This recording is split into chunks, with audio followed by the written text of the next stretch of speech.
സമരത്തിനിടെ ഖനൌരിയിൽ കർഷകൻ കൊല്ലപ്പെട്ടതിൽ പ്രതിഷേധം ശക്തം. സംഭവത്തിൽ ജുഡീഷ്യൽ അന്വേഷണം വേണമെന്നാവശ്യപ്പെട്ട് കർഷക സംഘടനകൾ നാളെ കരിദിനം ആചരിക്കും. കർഷകൻ കൊല്ലപ്പെട്ടതിൽ പഞ്ചാബ് സർക്കാർ മറുപടി പറയണമെന്ന് കർഷക സംഘടനാ നേതാക്കൾ ആവശ്യപ്പെട്ടു. ശംഭു ഖനൌരി അതിർത്തികളിലെ സമരത്തിനിടെ ഉണ്ടായ പോലീസ് നടപടിയിൽ കർഷക സംഘടനകളുടെ പ്രതിഷേധം കനക്കുകയാണ്. നാളെ കരിദിനം ആചരിക്കുന്ന കർഷകർ തിങ്കളാഴ്ച ദേശീയതലത്തിൽ ട്രാക്ടർ മാർച്ച് സംഘടിപ്പിക്കാനും തീരുമാനിച്ചു.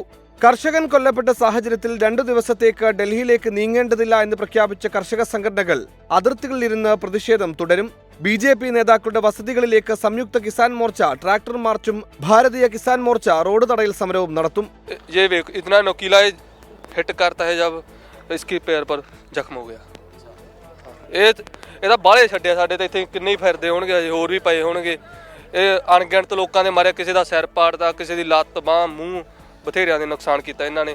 ਨਾਲੇ ਅਸੀਂ ਖੜੇ ਵੀ ਪੰਜਾਬ ਦੇ ਇਲਾਕੇ 'ਚ ਡਰੋਨ ਨਾਲ ਉੱਥੋਂ ਤੱਕ ਹੁੰਦੇ ਸੀ, ਸਟੇਜ ਜਿੱਥੇ ਲੱਗੀ ਸੀ ਸਟੇਜ ਦੇ ਉੱਤੇ ਅਥਰੂ ਗੈਸ ਸਿੱਟਦੇ ਡਰੋਨ ਨਾਲ। ਤੇ ਨਾਲੇ ਭਗਵੰਤ ਮਾਨ ਸਰਕਾਰ ਕਹਿੰਦੀ ਪੰਜਾਬ ਦੇ ਇਲਾਕੇ 'ਚ ਡਰੋਨ ਨਾਲ ਸਿੱਟ ਨਹੀਂ ਸਕਦੇ, ਇਹ ਫਿਰ ਵੀ ਪੰਜਾਬ ਦੇ ਇਲਾਕੇ 'ਚ ਸਿੱਟ ਕੇ ਗਏ। പഞ്ചാബിൽ ഹരിയാന പോലീസിന്റെ നടപടി എങ്ങനെയുണ്ടായി എന്ന് മുഖ്യമന്ത്രി ഭഗവന്ത് മാൻ വിശദീകരിക്കണമെന്നും ഹരിയാന പോലീസിനെതിരെ നിയമ നടപടി സ്വീകരിക്കണമെന്നും കർഷക സംഘടനകൾ ആവശ്യപ്പെട്ടു. കർഷകന്റെ മരണത്തിൽ അനുശോചിച്ച BJP നേതാവ് അമരീന്ദർ സിംഗ് കർഷകരുടെ പ്രശ്നങ്ങൾക്ക് ഉടൻ പരിഹാരം കാണണമെന്ന് അഭ്യർത്ഥിച്ചു. കേന്ദ്ര സർക്കാർ ചർച്ചയ്ക്ക് ക്ഷണിച്ചെങ്കിലും പോലീസ് നടപടിയിൽ പ്രതിഷേധിച്ച് സഹകരിക്കേണ്ടതില്ല എന്നാണ് സംഘടനകളുടെ നിലപാട്. നിലവിൽ ശംഭുവിലും ഖനൌരിയിലും സമാധാനപരമാണ് സ്ഥിതിഗതികൾ. 24 ഡൽഹി.